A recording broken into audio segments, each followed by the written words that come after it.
Hey everybody, welcome back. I have my 21-week pregnancy update, and I'm going to tell you how everything is going, how my body, my mental health, my food, everything is going. And I just have to tell you before you get started, I'm using a filter. My skin has reverted back to the worst that it has ever been. So I have makeup and a filter on, and I hope that we can just all be in a safe place of love and understanding as I try to pretend that I don't have so much adult acne going on. Pregnancy is brutal for my skin. So if you're wondering, yes, I have a little bit of digital help right now. But anyway, let's get into the video and I will tell you how I'm doing with my pregnancy so far. Well, hello everybody. I had to change rooms. Yeah, I'm hiding from my children.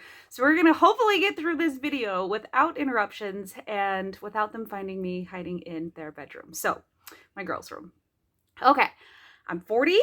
I had weight loss surgery September 2021. I lost over 100 pounds. I don't remember exactly how much I had lost. My brain is not capable of remembering such a critical fact, but I lost over 100 pounds and then I kind of stalled for a little while. I was working towards my goal, then found out I was pregnant before I even hit a year and a half. So it was a surprise pregnancy. I have my whole pregnancy and fasting and what I was doing when I got pregnant video if you want a little bit more in-depth information about that. So 21 weeks pregnant, we know it's going to be a girl. So this is going to be my third girl. We have a boy, then girl, girl, girl. And I'm so excited. I found out the gender because I'm so old. I had to do extra genetic testing and it was just, I kind of knew it was a girl. I was hoping that my son would get a brother, but I'm really excited because the girls will all be pretty close in age and they'll just have a little trio of girls. We think her name is going to be Daisy May. My middle name is May, and the rest of our kids have S names. So we have Simon, Cecily, and Sadie, but my husband's name is Dan, and so the only way that we just couldn't think of another S name. And my friend was like, well, why don't you bookend it? D, and then my name is Stephanie, S, S, S, S, and then D on the end. So that works, plus my middle name is May, and could there be a cuter name than Daisy May? I mean, I think it's pretty cute. So let me show you what my body is looking like. Prepare to not be impressed or to be jealous.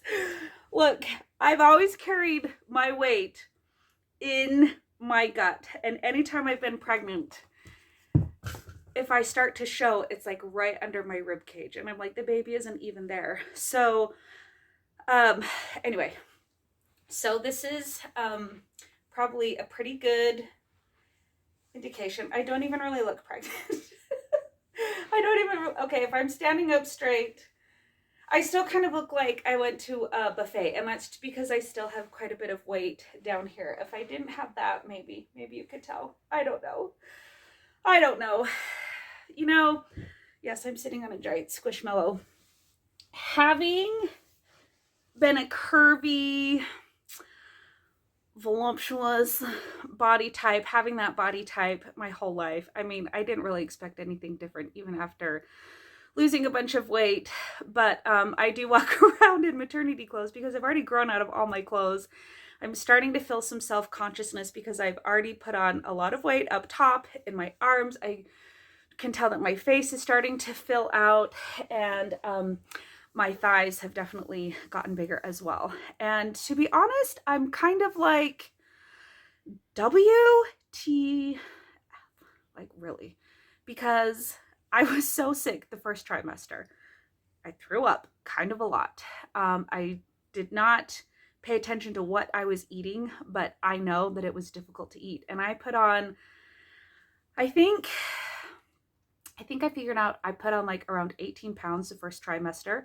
And right now I'm at 21 weeks. And from the day I found out I was pregnant until now, I have already put on about 26 pounds. And I was not expecting to gain very much weight. I thought, well, I've had weight loss surgery. I'm not going to be able to eat very much. I'm in a really good routine. I'm exercising. And once I stopped all of the fasting, because I was doing intermittent fasting, eating mostly protein and vegetables for the most part. I deviated from that enough. So I wasn't ever like 100% just protein and vegetables all the time. I was a little bit more flexible with that, and still had rough days, always will. And then I would go from Saturday night till Monday afternoon without eating. So I was doing a 40-hour fast every single week, and I did that for months. So I guess when you eat 7 days out of the week and you start eating breakfast and lunch and snacks and you start eating carbs again, I guess you gain weight even after having weight loss surgery. I mean, I really didn't think I was going to already gain this much. My other pregnancies, I started out so much heavier, and it was just like ingrained into me from like that first appointment. They were like, you can't gain more than 20 pounds. You can't gain more than 20 pounds. And so I tried really hard to stay within about that 20-ish pound range. And I did it with my other 3 pregnancies. And so to already be beyond that it's a mind game for sure. And I don't really know what else to do. I try to focus on my proteins. I go for my walk every day. I still have quite a bit of restriction, especially when I'm eating protein. So I try to have a protein shake, try to have meat, eggs, cheese. And then there are times where I am so hungry, because now the hunger pain is like different. It feels more like before surgery. It's like loud and it's sharp, and it's like, you're going to eat now. And so I found that the habit that I think is a bad habit is that I kind of reach for those easy to eat, easy to digest things, like the simpler carbs. So, I'm sure it's a combination of eating more volume and then eating more refined processed foods, which I know is not the best for me, but that's what I've been eating. In addition to trying to have as, a fairly clean, protein focused diet. But I have weeks where I eat out more. I have days where I just feel like I don't even cook for myself. I don't take care of myself, and I'm just eating like random bites of stuff. So that is my reality. I could do better on my diet. I am going for a walk.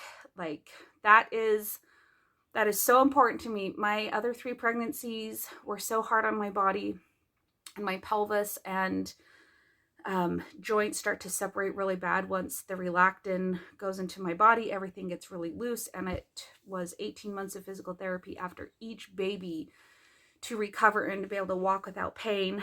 So I'm walking every day, trying to keep that flexibility, mobility. I've been to lots of physical therapy, so I have exercises that I try to incorporate before, during, and after my walks.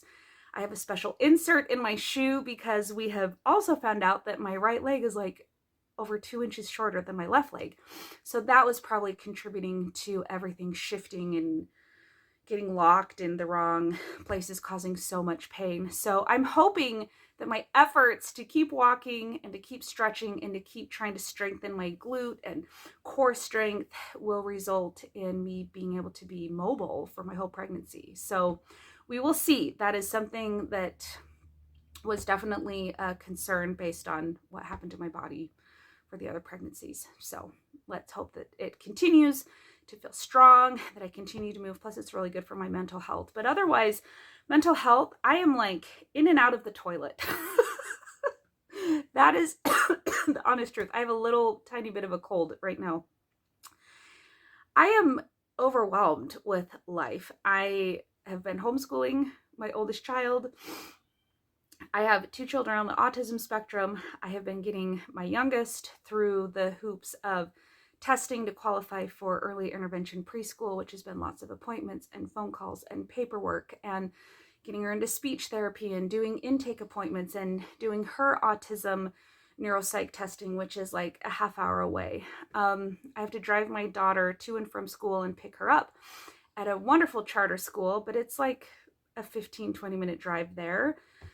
Next year, I won't be homeschooling, but the school that we found for my son is even further away. It's probably a good 20 minutes, no traffic each way. So, getting through that and going to the schools and meeting the staff and kind of getting him acclimated to that change, it's just been a lot. On top of the fact that my husband works full-time and in school full-time, he's got about a year left before he becomes a psychiatric nurse practitioner. So I'm spread very thin. Oh, and I teach piano lessons. Not very many, not as many as I used to. I used to teach like 40 piano students, but I just have 4 now. So, you know, life, work, motherhood, it just sucks it all out of me. So I have days where I'm just very tired. The fatigue has been, it's been suffocating. And I've had a few weeks here and there where I'm like, I'm feeling good. Like I am out, I'm doing things. And then I have other times where it feels like depression. It feels like I'm so tired. I'm worn out. Nothing sounds fun. I don't want to do anything. I don't have the energy or the interest to do anything. And so that's always something I'm keeping an eye on. I still go to therapy for myself, and I take my kids to all of their therapy appointments. And so like therapy is tiring. Like it's good, but therapy is work. And I applaud anybody who's doing the work because it is very tiring. And unless you've gone through that process of like really addressing all of the things that have either created bad habits or false beliefs or, you know, overcoming childhood trauma, which is the path that I'm on. I mean, it is so much work, and it's work to make changes. It's work. It's just work, and it's all good work, but it's tiring. And so to be 40 and pregnant with 3 kids, 2 of them have special needs, running the household, I'm tired. How else can I put it? I'm tired. So yeah, sometimes I don't make the best of food choices. I still have habits of finding myself eating when I'm not really hungry. And, you know, that tool stops me from overeating. Thank heavens. But I still have to do the work to have, you know, meals prepped and have snacks ready and stuff on the go. And sometimes that is the ball that drops. And so I'm constantly revisiting this idea of self-care, taking care of myself. Because when I stop taking care of myself, that is when those bad choices start to come back. So I'm a work in progress. I always will be. You know, I do have a lot of peace of mind, though, that even though my body has changed more than I wanted it to, and that's frustrating, and I have some self-consciousness thoughts around that, I have no doubt that I have the tools, the physical tool of the surgery, plus all of the work that I've done mentally and with my therapist, that once the baby comes and I am back in weight loss mode, I know that I will be successful at getting, you know, the weight off. I just don't want to go too far the other way. I mean, because we've all heard stories of anybody who's gotten pregnant and they just let a lot of things take over.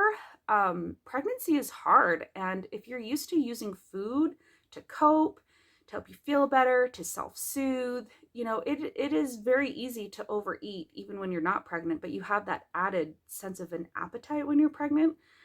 I mean, so no judgment for people who, you know, kind of go the other way when they're pregnant, but I've watched videos of people who have had weight loss surgery, and pregnancy can be a turning point for them where they go the other way, and I don't want that to happen to me.